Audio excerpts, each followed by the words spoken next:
जिला हालचाल आज रही ढेंकानाल जिला तथ्य देइछन्ति आम ढेंकानाल संवाददाता बिरंची नारायण सेठ उपस्थापन मु सुभाष चंद्र शतपथी। ढेंकानाल जिले में चलित वर्ष 70,000 मेट्रिक टन आंब उत्पादन होइछि। वर्तमान सुधा जिलार महिला चाषी माने आम्रपाली और दोसरी मल्लिका प्रभृति 30 टन आंब लंडन, फ्रांस, दुबई, इटाली और साउदी अरब को रप्तानी करिसेंति। जिले में महिला चाषी मानकु चाष, रक्षणाबेक्षण, अमल पर जत्न और पैकिंग एवं बिक्री विषय में तालीम दिया जाइछि। चलित वर्षरू ओरमास महिला मानकु एकाठी करी चाष परवर्ती जत्न और अमल बिक्री पर्यंत तालीम देइछन्ति। हिंदोलर महिला चाषी मानकु नै फार्मर प्रोड्यूसर कंपानी पंजीकृत करी गत सप्ताह दिल्ली बजार को रप्तानी करा जाइछि आंब। सेहीपरि भापुर बलदेवजीउ महिला कृषक उत्पादक कंपानी लिमिटेड पक्षरु 10 क्विंटाल आम्रपाली आंब Kolkata international cargo terminal Italy को रप्तानी करा जाइछि। ए संपर्क में जिला उद्यान कृषि उपनिर्देशक गीताश्री पाढ़ी कहिसेंति आम समस्तक पई गोटे खुशी खबर एया जे आम ढेंकानाल जिले में जहाँ आंब आमे उत्पादन करूछु सेथिरु प्राय चलित वर्ष आमे 40 रु 50 टन बाहर देश को रप्तानी करिवार लक्ष्य रखिछु एवं एपर्यंत आमे प्राय 30 रु 35 टन पर्यंत आंब आमे बाहर देश लंडन पठेइछु, दुबई पठेइछु, पेरिस पठेइछु एवं इटाली पठेइछु। तेणु ए सब देश को बाहर देश को आमे रप्तानी करूछु। बाहर देशर चाहिदा बा आम ढेंकानाल आंबर चाहिदा बाहर मध्य से माने उपलब्धि कलेनी। तार स्वाद बहुत भल, गुणात्मक मान बहुत भल।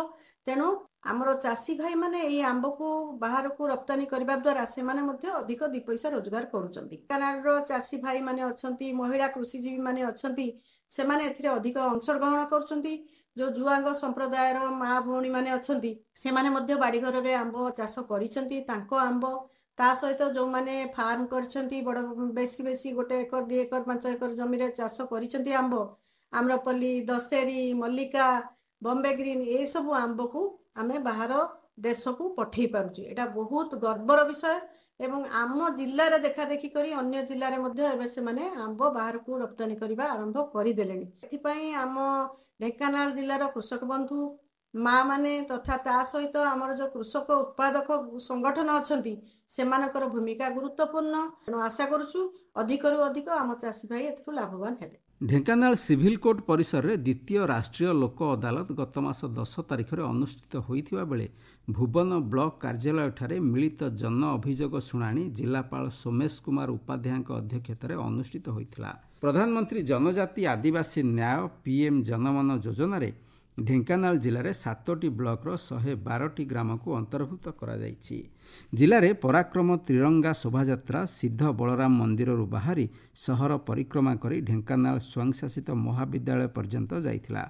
एही शोभायात्रा को जिलापाल सोमेश कुमार उपाध्याय और पौर अध्यक्षा जयंती पात्र सबुज पताका देखाई शुभारंभ करथिले। गत मास 23 तारिख में केंद्र शिक्षा मंत्री धर्मेंद्र प्रधान कामाख्यानगर ठारे 93 कोटी व्यय बराद रे 22टी विभिन्न उन्नयनमूलक कार्यर भित्तिप्रस्तर स्थापन करथिले। ऑपरेशन सिंदूर अभियान सफलतार ढेंकानाल जिले में गत मास 17 तारिख में खाद्य जोगाण खाउटी कल्याण विज्ञान और प्रजुक्ति विद्या मंत्री कृष्णचंद्र पात्र विशाल त्रिरंगा शोभायात्रा को पताका देखाई शुभारंभ करथिले। जिला प्रशासन पक्षरु पितृमातृहीन शिशुमानक पोषण और शिक्षा क्षेत्र में उन्नति निमंते स्नेह छाया योजना पाई बैठक अनुष्ठित होइथिबा बेले राजस्व अधिकारी और कर्मचारी मानक एक 2 दिनिया प्रशिक्षण शिविर अनुष्ठित हो जाइछि। 10म श्रेणी परीक्षा रे A1 ग्रेड रखिथिबा छात्र छात्री मानकु जिलापाल संबर्धित करिथिबा बेले जिले में विश्व श्रमिक दिवस उपलक्षे आईन सचेतनता शिविर ओरमास तरफरु गाँ आंब पसरा प्रदर्शनी और मिनी स्टाडियम ठारे सांस्कृतिक और सामाजिक अनुष्ठान गुड नाइट क्लब तरफरु बैशाखी महोत्सव अनुष्ठित होइथिला। जिला हालचाल आज पई एतिकी। आसंता काली जिला हालचाल शुणी पारिबे गजपति जिला संपर्क रे।